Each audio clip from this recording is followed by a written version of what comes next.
2 Samuel chapter 13. In the course of time, Amnon, son of David, fell in love with Tamar, the beautiful sister of Absalom, son of David. Amnon became so obsessed with his sister, Tamar, that he made himself ill. She was a virgin, and it seemed impossible for him to do anything to her. Now Amnon had an adviser named Jonadab, son of Shimeah, David's brother. Jonadab was a very shrewd man. He asked Amnon, "Why do you, the king's son, look so haggard morning after morning? Won't you tell me?" Amnon said to him, "I'm in love with Tamar, my brother Absalom's sister." "Go to bed and pretend to be ill," Jonadab said. "When your father comes to see you, say to him, 'I would like my sister Tamar to come and give me something to eat. Let her prepare the food in my sight, so that I may watch her and then eat it from her hand.'" So Amnon lay down and pretended to be ill. When the king came to see him, Amnon said to him, "I would like my sister Tamar to come and make some special bread in my sight, so that I may eat from her hand." David sent word to Tamar at the palace, "Go to the house of your brother Amnon and prepare some food for him." So Tamar went to the house of her brother Amnon, who was lying down.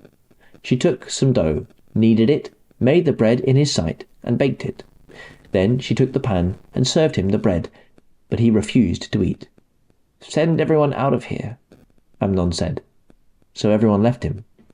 Then Amnon said to Tamar, "Bring the food here, into my bedroom, so that I may eat it from your hand." And Tamar took the bread she had prepared and brought it to her brother Amnon in his bedroom. But when she took it to him to eat, he grabbed her and said, "Come to bed with me, my sister." "No, my brother," she said to him, "don't force me. Such a thing should not be done in Israel. Don't do this wicked thing. What about me? Where could I get rid of my disgrace? And what about you? You would be like one of the wicked fools in Israel. Please speak to the king. He will not keep me from being married to you." But he refused to listen to her, and since he was stronger than she, he raped her. Then Amnon hated her with intense hatred. In fact, he hated her more than he had loved her. Amnon said to her, "Get up and get out." "No," she said to him, "sending me away would be a greater wrong than what you've already done to me." But he refused to listen to her. He called his personal servant and said, "Get this woman out of my sight and bolt the door after her." So his servant put her out and bolted the door after her. She was wearing an ornate robe, for this was the kind of garment the virgin daughters of the king wore.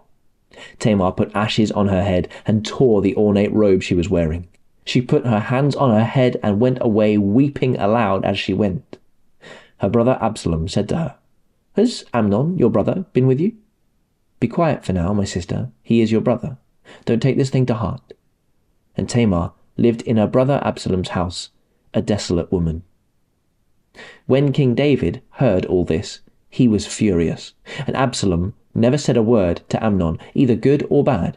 He hated Amnon because he had disgraced his sister Tamar. 2 years later, when Absalom's sheep shearers were at Baal Hazor, near the border of Ephraim, he invited all the king's sons to come there. Absalom went to the king and said, "Your servant has had shearers come. Will the king and his attendants please join me?" "No, my son," the king replied. "All of us should not go. We would only be a burden to you." Although Absalom urged him, he still refused to go, but gave him his blessing. Then Absalom said, "If not, please let my brother Amnon come with us." The king asked him, "Why should he go with you?" But Absalom urged him. So he sent with him Amnon and the rest of the king's sons. Absalom ordered his men, "Listen, when Amnon is in high spirits from drinking wine, and I say to you, 'Strike Amnon down,' then kill him. Don't be afraid. Haven't I given you this order? Be strong and brave." So Absalom's men did to Amnon what Absalom had ordered. Then all the king's sons got up, mounted their mules, and fled. While they were on their way, the report came to David.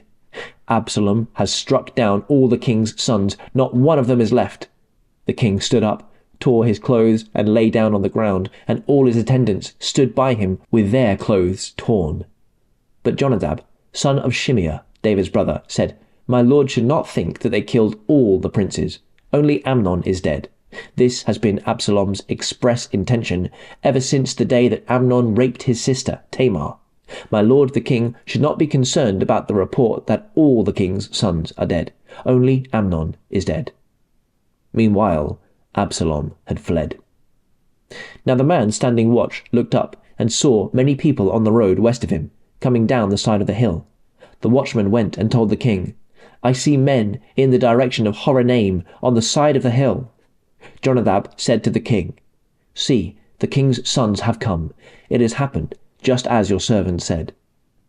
As he finished speaking, the king's sons came in, wailing loudly. The king, too, and all his attendants wept very bitterly. Absalom fled and went to Talmai, son of Ammihud, the king of Geshur. But King David mourned many days for his son. After Absalom fled and went to Geshur, he stayed there for 3 years. And King David longed to go to Absalom, for he was consoled concerning Amnon's death.